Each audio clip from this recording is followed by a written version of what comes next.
estudar agora sobre o ser de Deus e a sua triunidade. Aí tem esse triângulozinho que explica um pouquinho para a gente entender. Deus é um único ser, vamos ver isso, mas que subsiste ou se apresenta na Escritura em três pessoas que fazem parte desse único ser que é Deus: Pai, o Filho e o Espírito Santo. As três pessoas fazem parte do ser divino, mas o Pai não é o Filho, nem o Filho é o Pai. O Pai não é o Espírito, nem o Espírito é o Pai. O Filho não é o Espírito, nem o Espírito é o Filho. Mas o Pai é Deus, o Filho é Deus, o Espírito é Deus. Eu sei que isso dá nó na nossa cabeça. Eu sei que isso não é fácil de compreender. Porque para a gente, uma pessoa, um ser. Você é uma pessoa. Você tem uma personalidade. Você é um ser.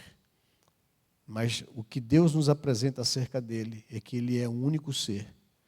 Que nesse único ser subsistem três pessoas. E quando a gente fala que o Pai não é o Filho, é que o Pai não morreu numa cruz.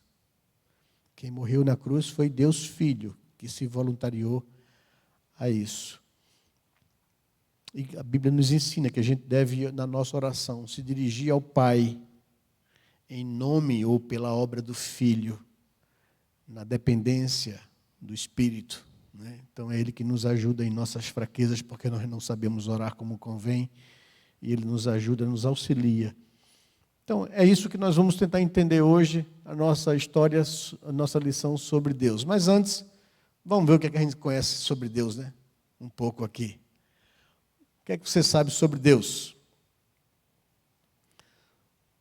A trindade ou a triunidade é composta por Deus, letra A, Jesus e os anjos, letra B, o Pai, o Filho e o Espírito Santo, letra C, corpo, alma e espírito. Qual a resposta correta? B. Vamos ver se vocês acertaram? Ok. Então já passaram aqui no primeiro teste. Segunda questão: qual desses não é um dos nomes pelos quais Deus é dado a conhecer na Bíblia? A, Adonai. B, El Shaddai. C, Shabat. C, Shabat. Shabat é sábado, é descanso, Então, vocês estão bem aqui. Não preciso mais dar aula para vocês. Parabéns. Terceira questão: onde aparece escrito na Bíblia pela primeira vez o nome de Deus? Gênesis 1:1, Gênesis 1:2, Gênesis 1:3. O que é que diz Gênesis 1? Vamos lá? No princípio, criou Deus os céus e a terra. Então, já começa no versículo 1 falando do nome de Deus, O nome que aparece ali, Adonai. Ok? Então, letra A é a resposta. Parabéns para quem acertou. A última questão. Não, a última não, a penúltima. Aí começa a ficar mais difícil, Para você não tirar 10 na prova, tá certo? Para eu ter o que dar aqui para vocês, não é possível, Onde aparece escrito na Bíblia pela última vez o nome de Deus Pai? Aí é mais difícil, quero saber. Apocalipse 22:19, Apocalipse 22:20, ou Apocalipse 22:21, que é o último versículo da Bíblia. Se você não sabe, vai usar a lógica de eliminação, você vai dizer, se Gênesis 1 abriu, então, pela lógica, pastor, Será? O que é que vocês acham? Não vale fila não, não vá para a Bíblia não. Letra A, Gênesis 22:19, pela última vez aparece o nome de Deus. Também não é fácil a gente saber disso não. Ok, então tá bom. Vamos parar de brincadeira e vamos para o conteúdo da nossa lição. Qual o objetivo dessa lição de hoje, que trata sobre Deus e a sua triunidade? É entender que o Deus da Bíblia, ele é único, ele é autossuficiente e ele é trino ou triuno. e digno de culto, serviço e obediência. Esse é o nosso objetivo com vocês na aula de hoje. E nós vamos ter Romanos capítulo 11, verso 33, como texto que vai nos guiar, nos orientar no estudo de hoje. Romanos capítulo 11, verso 33 a 36 é uma doxologia, é uma adoração, um texto de adoração, onde depois de expor o plano de Deus e o ser de Deus, o apóstolo Paulo exclama essa expressão do verso 33 ao 36. Ele diz: ó profundidade da riqueza, tanto da sabedoria como do conhecimento de Deus. Quão insondáveis são os seus juízos e quão inescrutáveis os seus caminhos. Quem, pois, conheceu a mente do Senhor? Ou quem foi o seu conselheiro? Ou quem primeiro deu a ele para que ele venha a ser restituído? Porque dele, e por meio dele, e para ele, são todas as coisas. A ele, pois, a glória eternamente. Amém. E quando a gente lê um texto desse, a gente só quer orar. Então vamos orar a Deus para pedir a sua direção e orientação para a gente estudar algo tão precioso, tentar entender, conhecer um pouco do ser dele para a nossa vida. Senhor, nós te agradecemos pelo privilégio que nós temos de nos reunir aqui nesta manhã para nos encontrar com esse Deus eterno, esse Deus único, esse Deus excelso, esse Deus grandioso, maravilhoso, que criou todas as coisas. Esse Deus que nos criou, porque nós não estaríamos aqui se não fosse a tua vontade em nos trazer a vida. Muito obrigado por isso. E obrigado também porque, além disso, para além disso, o Senhor nos amou, nos redimiu e entregou o teu Filho naquela cruz para pagar a nossa culpa e o nosso pecado. Senhor, nos colocamos diante de ti com humildade, contritos no nosso coração, sabendo da nossa pequenez, das nossas limitações e até mesmo da nossa natureza caída e pecaminosa que tende a endurecer e ser incrédula acerca do Senhor e do teu amor e da tua vontade revelada. Pedimos pelo teu Espírito, fale ao nosso coração, Senhor. Comunique essas verdades a nós nessa manhã.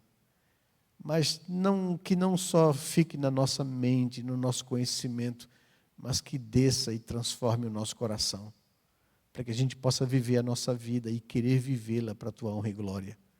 Abençoa-nos nesse dia de hoje. Nós te pedimos a direção do Espírito nessa aula, nessa lição de hoje, e oramos ao Senhor confiados em Jesus, a quem rendemos toda a honra, toda a glória e louvor. É em nome dele que nós rogamos, Pai. Amém, Senhor Deus. Amém. Então vamos lá. O assunto relativo ao ser de Deus é dos mais importantes e sublimes. Porém, falar de Deus é tocar num dos temas mais extensos e complexos, pois Deus não pode ser delimitado, definido ou descrito na totalidade de tudo quanto Ele é. Então, já de cara, a gente sabe que o nosso estudo ele é muito limitado por causa da nossa própria limitação humana de entender um Deus eterno. Deus, ele supera e ele excede todas as coisas e não cabe em nossas mentes, assim como não pode ser visto pelos nossos olhos. Através da palavra revelada, a Bíblia, bem como pelo universo criado e sustentado, temos condições de conhecer a Deus, porém esse conhecimento é limitado. A nossa mente humana não é capaz de atingir a plenitude de Deus o qual é eterno. Nas palavras do apóstolo Paulo, porque agora vemos como em espelho, obscuramente. Mas um dia teremos mais clareza e poderemos ver a Deus face a face. Essa é a nossa grande esperança. Paulo diz isso em 1 Coríntios, capítulo 13, verso 12. O Catecismo Maior de Westminster, e para quem ainda não está familiarizado, a Confissão de Fé de Westminster foi a tentativa da igreja na Inglaterra de reformar a igreja, as igrejas do Reino Unido, né? Inglaterra, Escócia, Irlanda, País de Gales. Eles se reuniram na tentativa, a Assembleia, o Congresso, né? O Parlamento inglês, convocou todos os pastores e teólogos na Inglaterra e no Reino Unido para se reunirem e reformar a igreja da Inglaterra, que era na época a igreja anglicana. Isso já era século XVII, ou seja, um século após a reforma, né? Já existiam as demais igrejas nacionais na Alemanha, na Holanda, na Suíça, e em outros, na Dinamarca, em outros países. Mas a Inglaterra continuava anglicana, e a igreja anglicana, apesar de ter se dividido da igreja romana, se separado da igreja romana, ela não o fez por causa de uma consciência de reforma teológica. Fez por uma questão pessoal do rei Henrique VIII com Roma, com o Papa, que não atendeu uma solicitação de anulação do seu casamento. O argumento do rei Henrique VIII era: eu casei e tive que casar obrigatoriamente com a viúva do meu irmão, que faleceu, por uma questão política, um acordo político, e ela não me dá filhos para suceder o trono, só me deu uma filha, a Maria, e ele achava que isso era uma maldição de Deus. Esse é o argumento oficial usado pelo rei Henrique VIII. Mas, oficiosamente, as pessoas sabiam que o rei Henrique VIII tinha um caso com a amante, né? E que a amante estava pressionando para que ele se separasse da rainha e que ele assumisse ela como rainha, né? E, claro, essas fofocas rodavam, né, nos bastidores, e Roma disse: eu não vou separar, não só por causa dessa questão ética, não vou dar o cancelamento do casamento, né? Mas eu não sou louco para arrumar uma briga com o rei da Espanha, que era a sobrinha do rei da Espanha, a rainha da Inglaterra. Um acordo político entre Inglaterra e Espanha. E por isso se separou. 100 anos depois de muitas tentativas de reforma, o parlamento inglês conseguiu, de fato, dobrar o rei, venceu uma guerra civil contra o rei e convocou essa assembleia. E a Assembleia de Westminster não somente elaborou durante 5 anos e meio a sua confissão de fé, mas 2 catecismos. Era a maneira pelo qual os catecismos era instruído às pessoas. A igreja, o catecismo maior, servia como referência dos pastores pregarem o conteúdo da confissão de fé, e o catecismo breve ou menor para os pais, no culto doméstico, instruírem os seus filhos. O catecismo maior, na pergunta número 7, responde o seguinte: a pergunta é: quem é Deus? E a resposta é: Deus é espírito, em si e por si infinito em seu amor, glória, bem-aventurança e perfeição.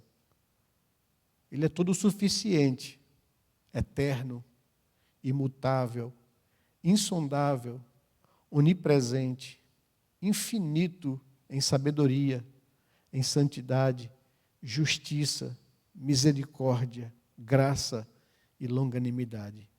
É cheio de toda bondade e toda verdade.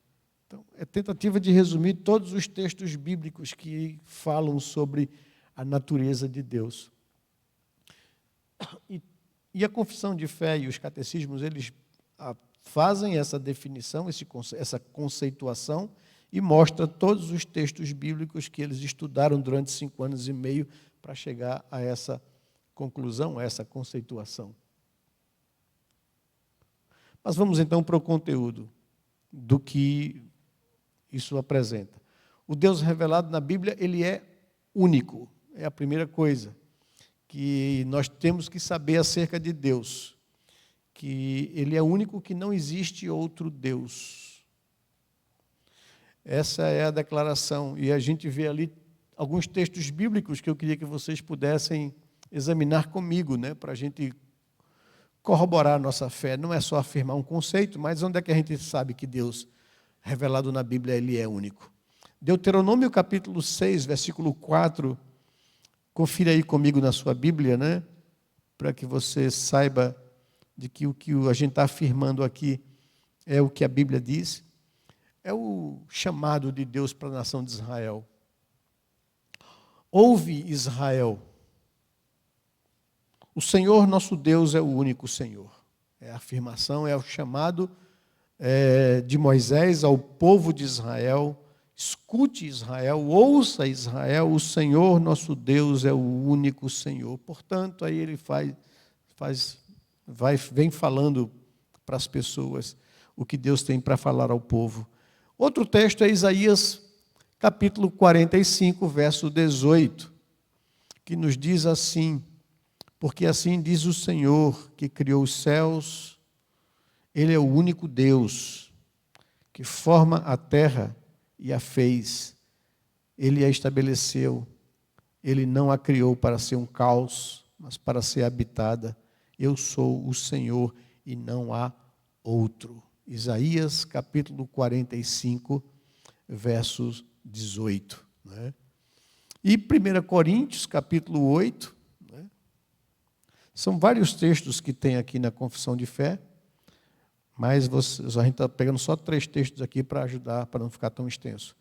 1 Coríntios capítulo 8, verso 4 a 6.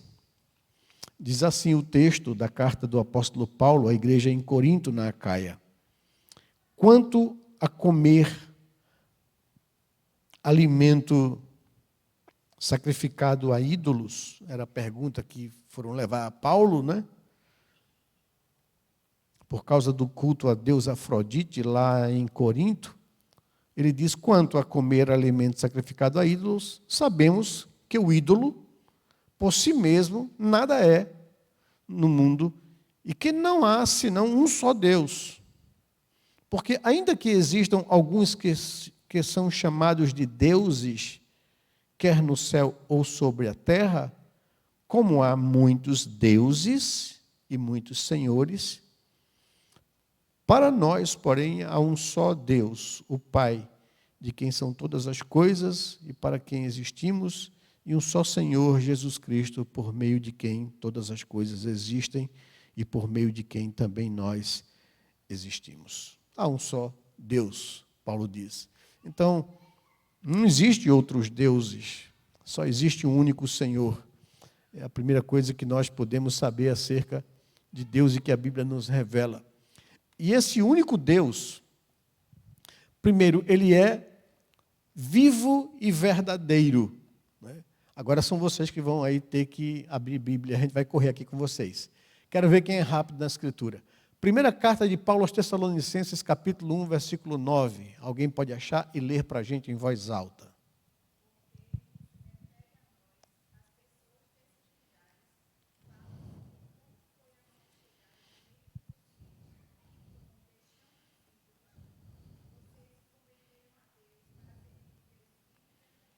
Vocês se converteram a Deus para servir ao Deus vivo e verdadeiro.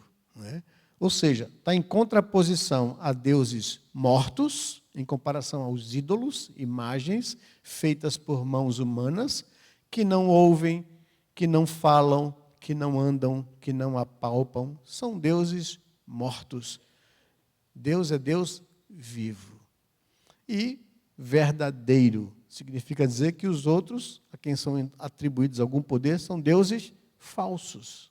Só existe um único Deus verdadeiro. Por isso, ele é o Deus vivo e verdadeiro. Segundo, ele é infinitamente perfeito. Mateus capítulo 5, verso 48. Alguém vai abrir e ler em voz alta para a gente.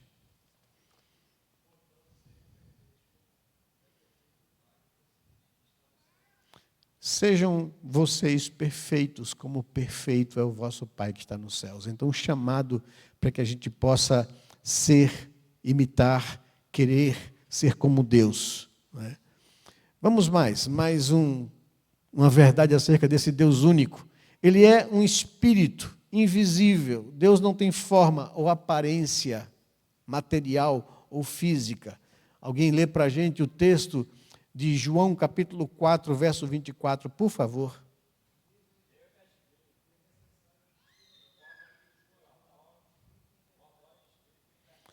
Deus é espírito e importa que os seus adoradores o adorem em espírito e em verdade, não através de imagens, porque Deus não tem uma aparência física.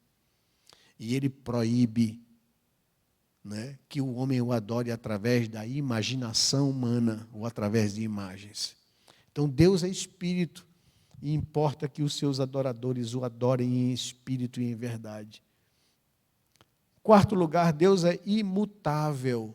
Em Deus não há sombra de mudança ou de variação. É o que diz Tiago, capítulo 1, verso 17. Alguém pode ler em voz alta para a gente?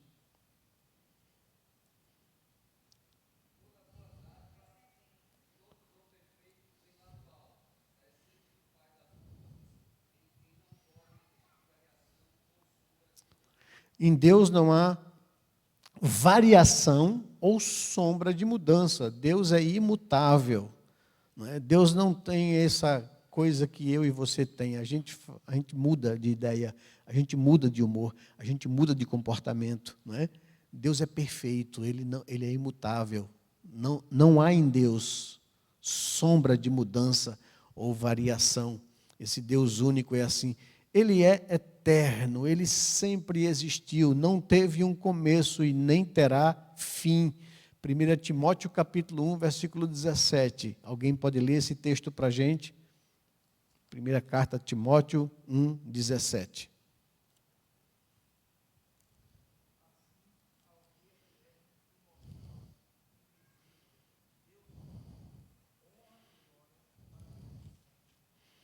Então, esse texto repete algumas coisas que nós vimos aqui, né?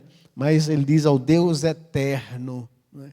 Aquele que sempre existiu, aquele que não teve começo, nem terá fim, né? Esse é o Deus único que é revelado na Escritura. Ele é onipotente. Essa é uma expressão que se usa acerca da característica, da natureza de Deus. Onipotente, ele tem todo o poder. Né? Jó, capítulo 37, verso 23 e capítulo 42, verso 2. Leiam para a gente em voz alta, Jó 37, 23.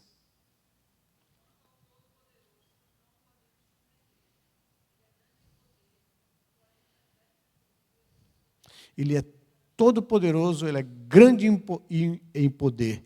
E o 42, 2 diz que bem sei que tudo podes e que nenhum dos teus planos podem ser frustrados. Deus é esse Deus que tudo pode. Para Deus não haverá impossíveis, disse Jesus. Né? Esse é o nosso Deus. Ele é vivo e verdadeiro, ele é infinitamente perfeito, ele é um espírito invisível, ele é imutável, ele é eterno, ele é onipresente. Uma outra característica de Deus é que ele é onisciente. O que é isso? Ele tem ciência ou conhecimento de todas as coisas. Ele sabe tudo, não é? Romanos capítulo 11, verso 34, uma pessoa vai abrir lá, e outra em Salmos 139, verso 3 e 4. Romanos 11, 34, o que é que diz?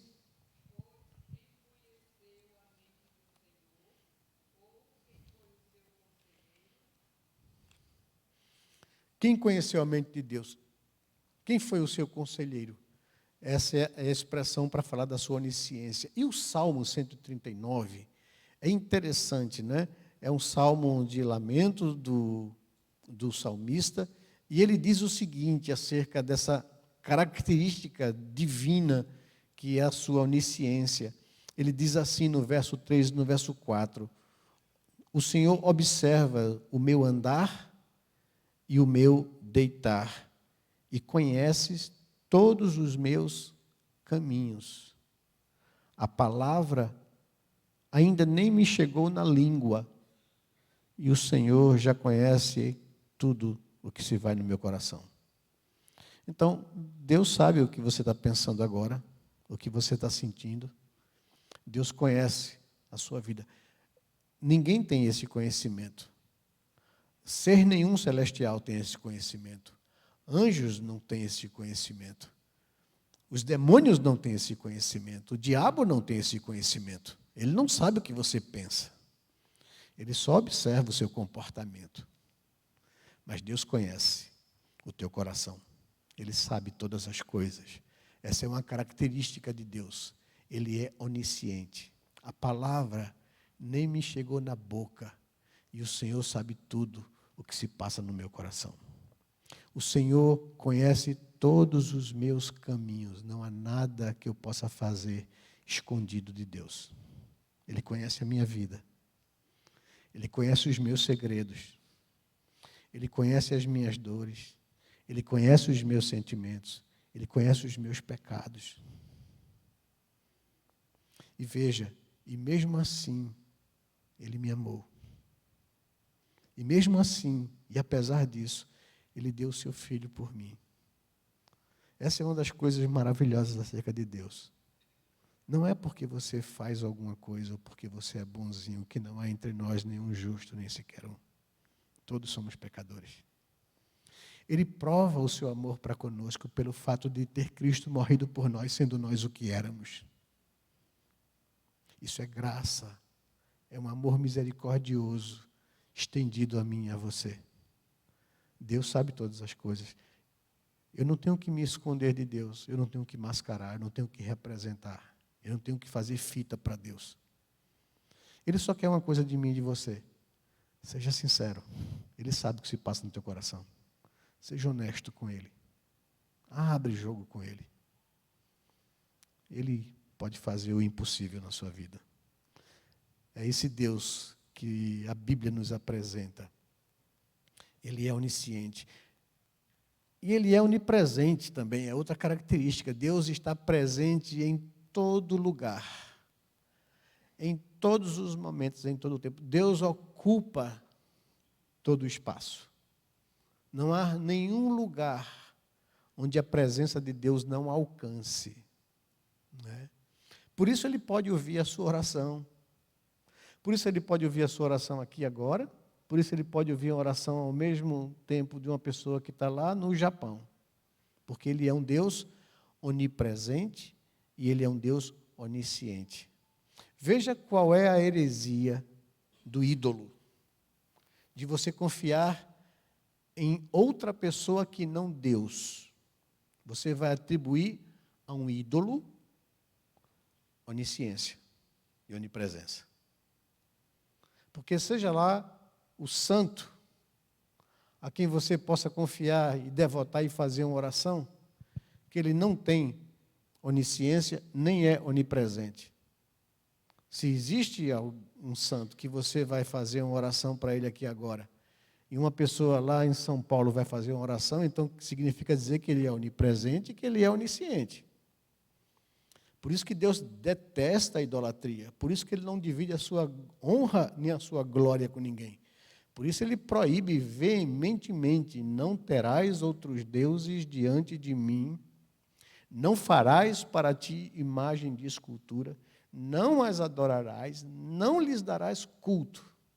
Porque só existe um Deus único, que é onipotente, que pode fazer qualquer coisa, que é onisciente, que conhece o coração de todo ser humano e não há nada que fuja ao conhecimento de Deus, e que Ele é onipresente, Ele ocupa todo o espaço e está em todo lugar.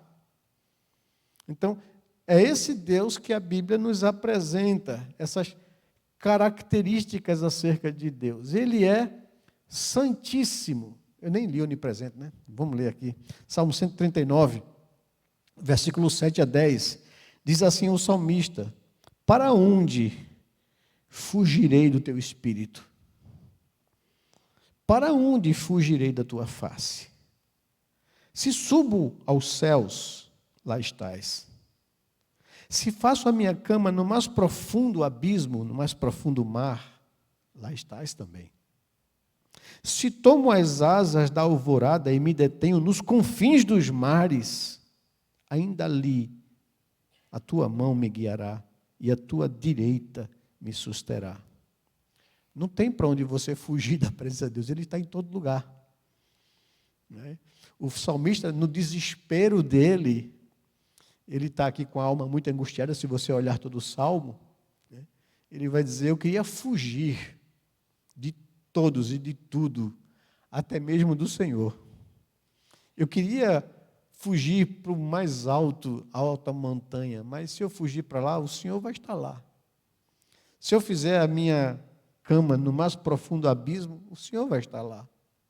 Se eu pegar um barco e sair mar adentro, para me esconder da tua presença, lá estás também.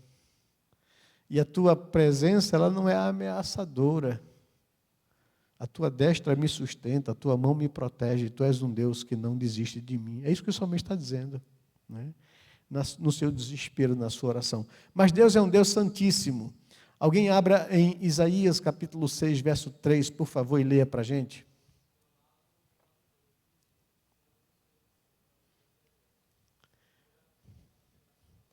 Aqui é a visão, né, de Isaías do trono de Deus. Ele diz, no terceiro ano da morte do rei Uzias, ele está datando a experiência que ele teve, eu vi o Senhor face a face.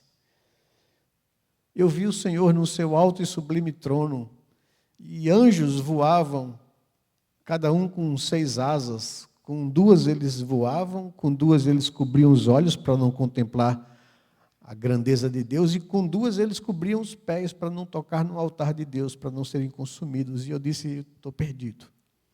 E os anjos clamavam, adorando o Senhor, dizendo, Santo, Santo, Santo é o Senhor dos exércitos, toda a terra está cheia da sua glória. Né? Ele é Santo, Santo, Santo, 3 vezes santos, ou seja, é uma expressão da poesia ou da literatura hebraica para dizer que Ele é excelso, Ele é santíssimo, Ele é um Deus acima de todas as coisas. Também Ele é um Deus livre e absoluto. Né? Essa é uma característica que absolutamente só Deus tem. Nós, seres humanos e os anjos, fomos criados com uma característica de Deus. Isso que a gente vai estudar na lição número 8, o livre-arbítrio. A gente vai entender essa expressão, que significa, a conjunção de 2 palavras para dizer que o meu arbítrio, a minha capacidade de entendimento, de análise e de julgamento e de decisão é livre. Deus criou o ser humano com essa característica que é alguma coisa de Deus. É isso que a Bíblia diz quando Deus resolveu criar o ser humano. Disse, criaremos o ser humano à nossa imagem, conforme a nossa semelhança. E o que é essa imagem de Deus no ser humano? É essa característica. O homem foi criado com arbítrio capaz de decidir qualquer coisa. Então, ele tinha livre arbítrio. E Satanás vai chegar para Adão e Eva e vai dizer, olha, que Deus é esse que cria todas essas coisas boas e proíbe vocês de usufruir? E Eva disse, que história é essa? Não foi isso não, ele disse que a gente podia usufruir de tudo, menos da árvore do conhecimento do bem e do mal, é só uma proibição, o resto a gente pode, tudo. Porque no dia que a gente comer, a gente vai morrer. E a serpente vem e diz, lhe garanto que você não vai morrer. Porque Deus proibiu? Porque Ele sabe que no dia que vocês comerem, vocês se tornarão como Ele. O que é ser como Deus? É ser absolutamente livre. Nós fomos criados com livre-arbítrio, mas nós devemos contas a Deus. Deus confiou ao homem a sua criação para que o homem administrasse, mas o homem tinha que prestar contas a Deus. Todos os seres criados estão debaixo e sujeitos de Deus. Só Deus que não é sujeito a nada. Só Deus é absolutamente livre. E o que Satanás estava propondo para Adão e Eva é: vocês podem ser como Deus. Ou seja, vocês não têm que viver sujeitos a Ele, ou submissos a Ele, ou tendo que dar conta da vida de vocês a eles. Vocês podem ser o Deus da vida de vocês.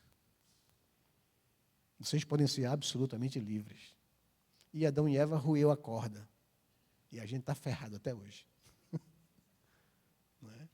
Porque nos tornamos agora escravos do pecado, escravos do diabo, debaixo da condenação. Eis a liberdade que a gente procurou em Adão. Não é?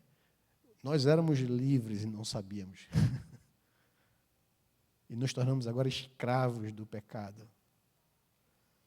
Mas Deus é absolutamente livre. Salmo 115, versículo 3. O que é que diz lá?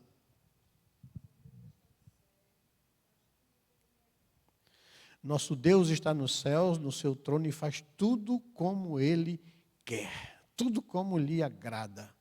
Efésios capítulo 1, versículo 11. O que é que diz?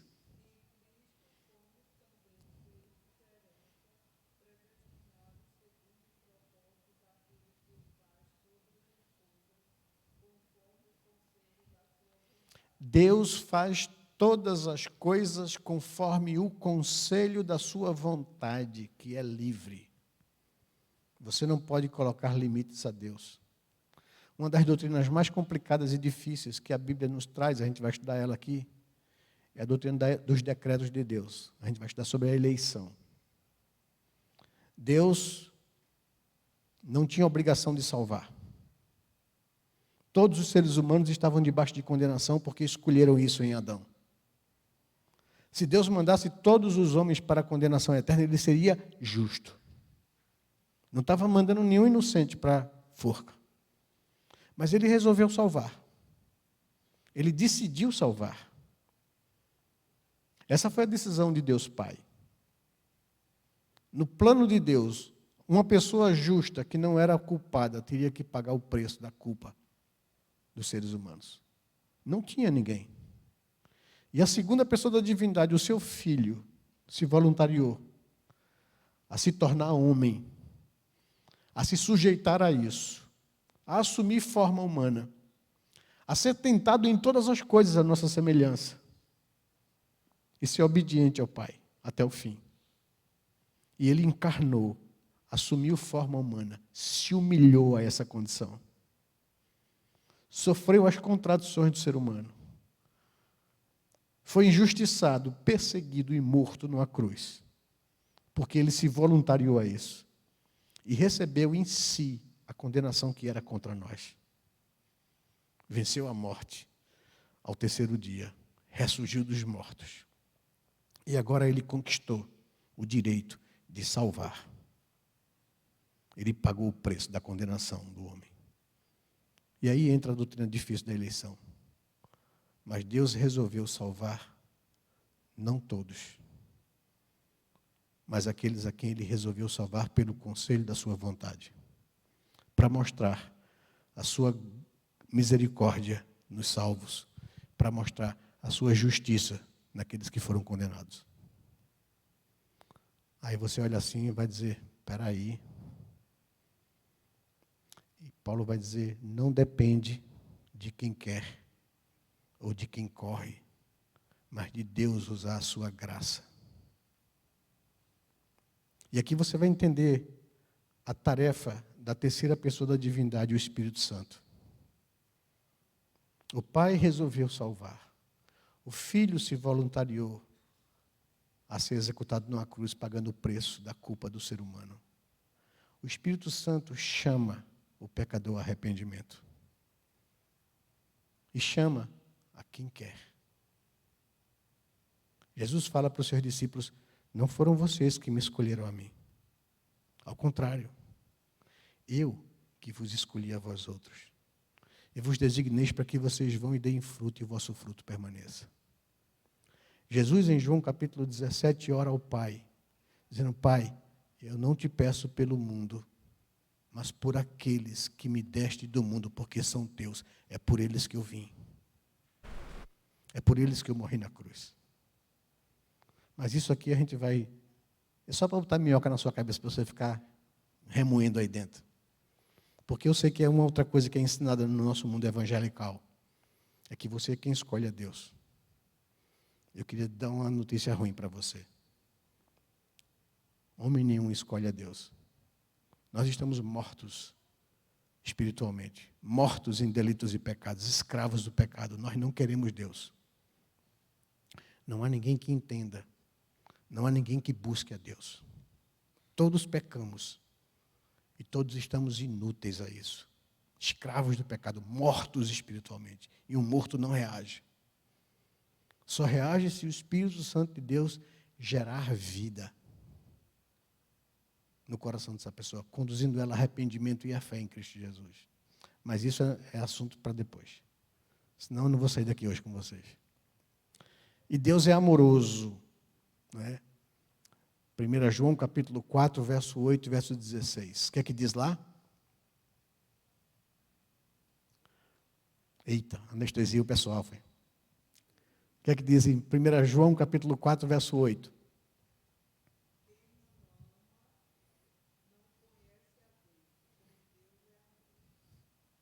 Quem não ama, não conhece a Deus, que Deus é amor. João está fazendo um teste com a gente, com os crentes, né? Se você diz que conhece a Deus, mas você não ama seu irmão, tem alguma coisa errada em você. Porque quem não ama não conhece a Deus, porque Deus é amor. Verso 16, o que é que diz?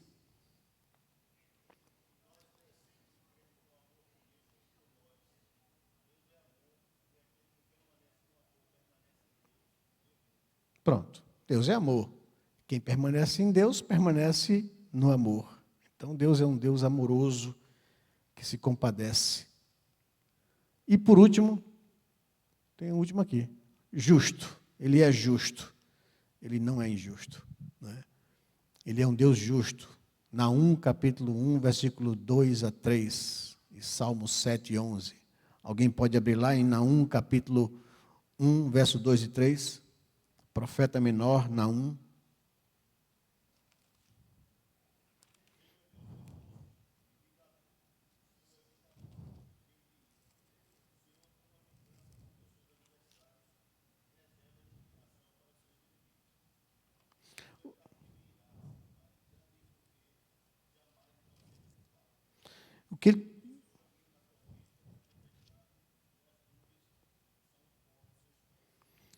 O que o texto está dizendo é que Deus é justo e nenhum pecado vai passar impune diante dos olhos de Deus.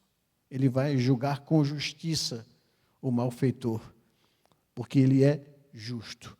E o Salmo 7, verso 11 diz que Deus é justo juiz, Deus que sente indignação todos os dias pelo pecado dos homens. Então, nada vai escapar ao justo juízo de Deus. É isso que o texto nos diz.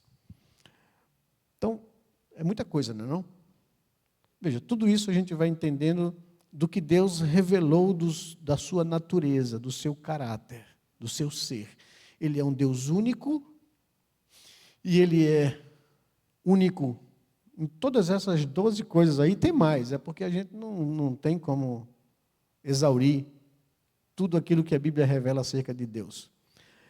O Deus revelado na Bíblia, ele é autossuficiente, ele não precisa de nada. Né? Ele se basta. Ele é autossuficiente. Atos capítulo 17, versículo 24 a 25, nos diz assim a palavra de Deus. O Deus que fez o mundo e tudo o que nele existe. Paulo está falando aos atenienses, né? Paulo chegou em Atenas e ficou indignado com a idolatria na cidade, porque em cada esquina havia um altar a um deus. O povo helênico, grego, adorava vários deuses, como também os romanos, e Paulo fica indignado, e Paulo tem a oportunidade de pregar a palavra para aquelas pessoas. E ele apresenta o Deus, porque ele passou numa esquina e tinha um altar lá, sem nenhuma imagem de Deus, e escrito só numa plaquinha, ao Deus desconhecido. Os atenienses, né, disseram assim, olha, se tiver algum Deus que a gente não conhece, para a gente não atrair a ira dele contra a gente, então vamos botar aqui um altar. E botar aqui, ao Deus desconhecido, porque aí ele vai, né, aliviar para a gente. Aí Paulo pegou isso e disse, ó, vem cá, eu queria pregar a vocês e anunciar a vocês o Deus que vocês não conhecem. Aí todo mundo ficou ligado, né? Que Deus é esse? Aí Paulo pegou a palavra. Aí Paulo falou isso, verso 24 ao verso 25. O Deus que fez o mundo e tudo o que nele existe, sendo ele Senhor do céu e da terra, não habita em santuários feitos por mãos humanas, nem é servido por mãos humanas como se precisasse de alguma coisa, pois ele mesmo é quem fez todos, pois ele mesmo é quem a todos dá vida, respiração e tudo mais. Continua lá o texto, mas a gente vai ficar aqui. Ele é autossuficiente, ele não precisa de absolutamente nada. Esse Deus autossuficiente, ele é a origem de todas as coisas. Não é? Nós já vimos aqui, ele fez tudo e dá vida a tudo. Não é? Também tem textos aí como Salmo 104, verso 30. Alguém pode ler para a gente? Eu vou ler Colossenses 1, 16 e 17, para a gente ganhar tempo e correr aqui. Alguém pode ler Salmo 104, 30, por favor?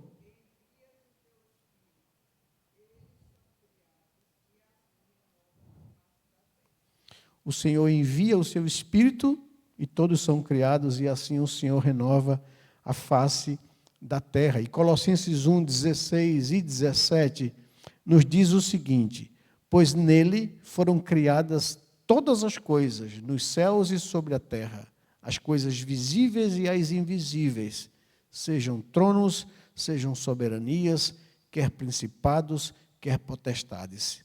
Tudo foi criado por meio dele e para ele. Ele é a origem de todas as coisas. Ele é merecedor de toda glória, por causa disso, por ser Deus único e verdadeiro, por ser autossuficiente. Romanos capítulo 11, verso 36. Alguém pode ler para a gente? Texto que nós lemos aqui no começo, Romanos: a ele seja dada a honra, a glória eternamente. Amém. É isso que diz lá o texto de Romanos 8, 36. E Apocalipse, capítulo 4, verso 11, diz: tu és digno, Senhor e Deus nosso, de receber a glória, a honra e o poder, porque criaste todas as coisas, e por tua vontade elas vieram a existir e foram criadas. Por causa disso, ele é merecedor de toda a glória. O Deus revelado na Bíblia, ele é triuno, não é? Ele é apresentado para a gente em três pessoas. Mateus capítulo 3, versículo 16, o que é que diz lá? Ali é o momento do batismo de Jesus, da apresentação pública dele, quando ele inicia seu ministério. O que acontece ali em Mateus capítulo 3, quando João Batista batiza Jesus?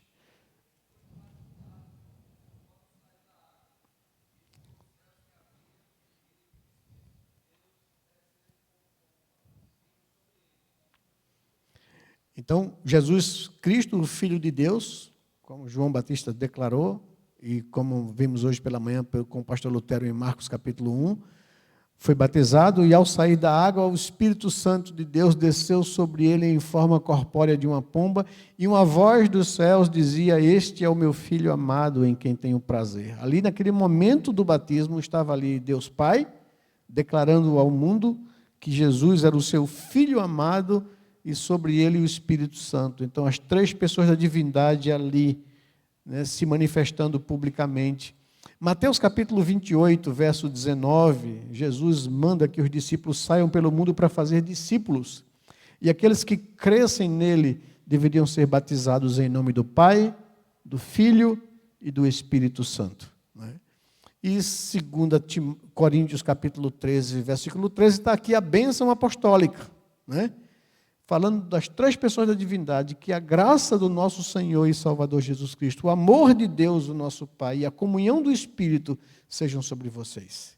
Então a Bíblia nos apresenta esse Deus que é triuno, que subsiste em três pessoas mesmo sendo um único Deus.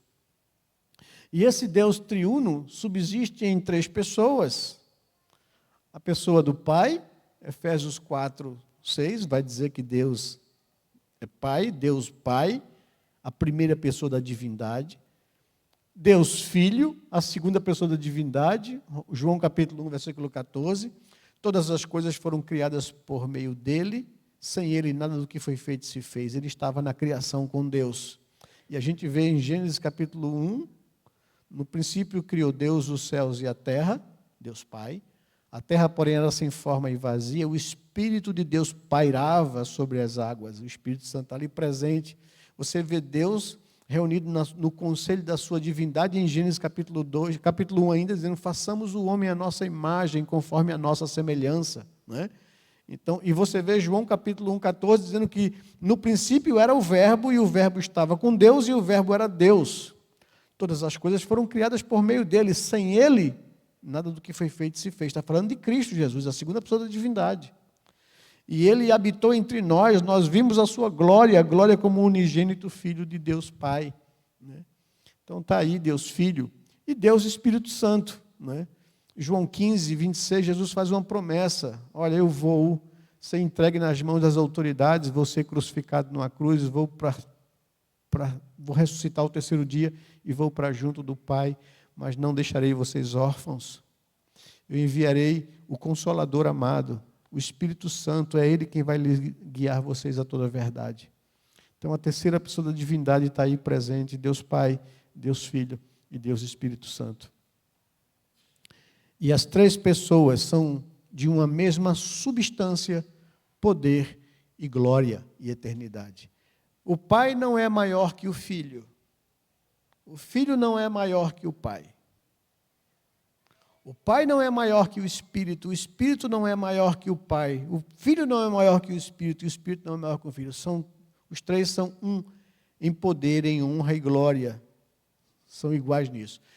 Para a gente fica difícil, porque é Pai e Filho, então a gente fica fazendo essa associação, né, de dependência. Né? Deus se apresenta para a gente assim. Se a gente fosse tirar o aspecto da encarnação, da segunda pessoa da divindade, a gente diria assim, que na pessoa de Deus, o Pai, o Cristo, o Filho, a segunda pessoa da divindade, é o Espírito Santo, e eles são iguais em poder, honra e glória. Gênesis capítulo 1, versículo 1 e 2, a gente leu para vocês, e Gênesis capítulo 1 e 1, né? Jesus estava no princípio com Deus, o Pai, e todas as coisas foram feitas por meio dele, e sem ele nada do que foi feito se fez. Então, eles têm o mesmo poder, a mesma glória, são feitos da mesma substância, e não há aqui ninguém maior do que ninguém na triunidade de Deus. O que há é que na economia da salvação, o Filho se sujeitou ao Pai, para fazer a vontade do Pai. E o Espírito vem, não de modo próprio, mas para lançar luz sobre a obra do Filho. Não é? Então, o trabalho do Espírito Santo é mostrar Cristo, a glória dele, o amor dele, a cruz e a crucificação dele. Mas em quarto e último lugar, o Deus revelado na Bíblia, ele é digno de culto, ele é digno de serviço, ele é digno de obediência. O Salmo 150, versículo 6, fala sobre isso, que ele é digno de honra e de glória e de culto. Nós devemos prestar cultos a Deus, a razão pela qual a gente vem aqui na igreja é para agradecer a Deus por seu amor, por sua misericórdia, pelo aquilo que Ele fez por nós na cruz, mesmo nós não merecendo absolutamente nada. Diz lá o texto no verso 6 do Salmo 150, todo ser que respira, louve ao Senhor, adore ao Senhor. Mateus capítulo 4, versículo 10, vai nos dizer o seguinte, Mateus 4, 10. Então Jesus lhe ordenou, vá embora, Satanás, porque está escrito, ao Senhor teu Deus adorarás e só a Ele darás culto. Não é? Apocalipse capítulo 5, versículo 11, diz lá o texto de Apocalipse, um texto de doxologia, de adoração a Deus, capítulo 11, ou capítulo 5, versículo 11, diz o seguinte, 5:11, Vi e ouvi uma voz de muitos anjos ao redor do trono, dos seres viventes e dos anciãos, cujo número era de milhões e milhares de milhares, proclamando com voz forte: digno é o Cordeiro que foi morto de receber o poder, a riqueza, a sabedoria, a força, a honra, a glória e o louvor. Então, ouvi de toda criatura que há no céu e sobre a terra, debaixo da terra e sobre o mar, e tudo que neles há, estava dizendo: aquele que está sentado no trono e ao Cordeiro, sejam o louvor, a honra, a glória e o domínio pelos séculos dos séculos. Amém. Capítulo 7 ainda de Apocalipse, verso 11 e 12. Todos os anjos estavam em pé rodeando o trono, os anciãos e os 4 seres viventes, e diante do trono se prostraram sobre o seu rosto e adoraram a Deus, dizendo: amém. O louvor, a glória, a sabedoria, as ações de graças, a honra, o poder e a força sejam dados ao nosso Deus para todos sempre. Amém. Então, encerramos aqui a nossa lição, Deus e a sua Trindade. Trazemos aqui uma reflexão para vocês pensarem na vida de vocês. O Deus revelado na Bíblia não depende de ninguém ou de coisa alguma. Essa afirmação tem alguma implicação no seu relacionamento com Ele? Essa é alguma coisa para você pensar. E que atitude devemos assumir diante do Deus revelado na Bíblia? Qual deve ser a nossa atitude para com esse Deus? E aqui eu só pontuo uma coisa para você. Nós ainda, mesmo que conhecendo essas verdades, nós ainda temos um problema: a nossa natureza caída. Porque todos os dias ela levanta, ela acorda, como se ela fosse o Deus da vida dela. E os nossos pensamentos, as nossas ações, os nossos planos são para satisfazer a nossa vontade. Mas nós somos desafiados a não viver a vida para nós mesmos, e sim viver a nossa vida para Deus. Procurar entender o que Ele quer para a gente. Procurar conhecer a sua palavra, a sua vontade revelada e obedecê-la. Porque nós vivemos para Deus. Nós fomos salvos para não viver a vida para nós mesmos, mas para Deus. Deus não é servo seu. Deus é seu Senhor. Nós somos servos de Deus. E devemos viver a nossa vida para Ele, para cumprir a sua vontade, para buscar entender o que Ele quer para nós.